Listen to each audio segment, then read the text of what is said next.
Speaking of needles, when you are picking your hand sewing needle, you want to make sure you're not picking one that is super big and super thick.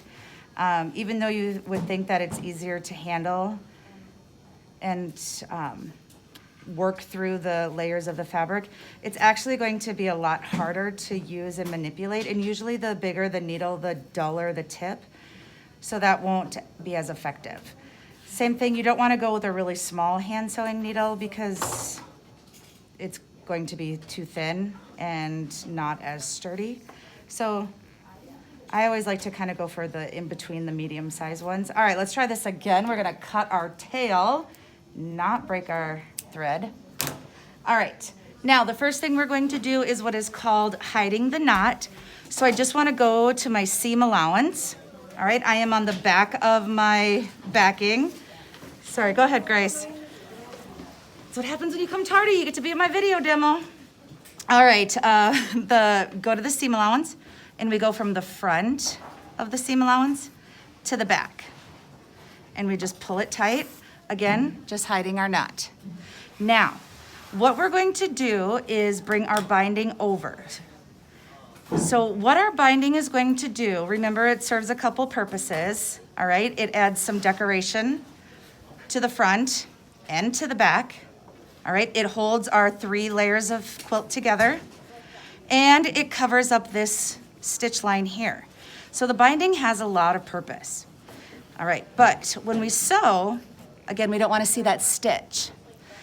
Now, when you're beginning to quilt, sometimes it's hard to keep this folded down. So some quilters like to pin it down, or you can buy what's called craft clips. And they're like little baby safety pin or clothespins, excuse me, and you can clip it down. All right. If you find that your seam allowance is too thick, just trim it down very small, little bits at a time. All right. You don't want to do too much, or else your binding will not be visible on the front. All right. So first thing. There's 2 ways that you can do the blind stitch. The first way, and this is popular for beginners, you just grab a little bit of the backing, go below the stitch line, and pull your thread all the way through. Then come up to your binding straight above where that backing was, and pull, and that would bring it straight down. All right, so that's one way to do it. And then you want your next stitch to be very close to where your first stitch was.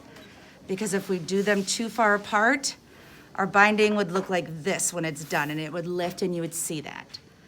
Another way you can do your blind stitch is to just hold it down, oops, and do it all in one, where you grab a little bit of the backing, come up and grab a little bit of the binding, like so.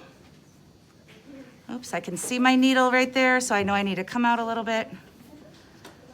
And then pull it through. All right. And I can't see my stitches, so I'm doing good. Pull it tight. And then I'm gonna keep going right next to each other. Now, obviously this thread is not long enough to go all the way around my quilt, which is fine because we already talked about how that would knot and it would fray before I got all the way around.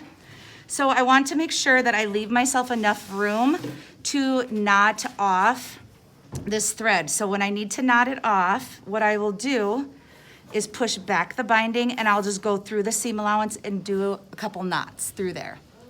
And then I'll just start over, hide the knot, okay? And then I'll just continue on. When I get to a corner, all right, this will all be sewn down, and I will basically sew all the way over. So it'll be like this, okay?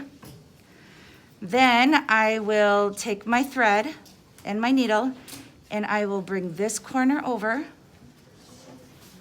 and I will do one little stitch right there, and that will give me that nice, straight, crisp mitered corner right there. Okay, we want that to be a nice straight line right there rather than a curve on our corners. Okay, we want that mitered corner look. Does that make sense? All right, and so then you just go all the way around until you're done.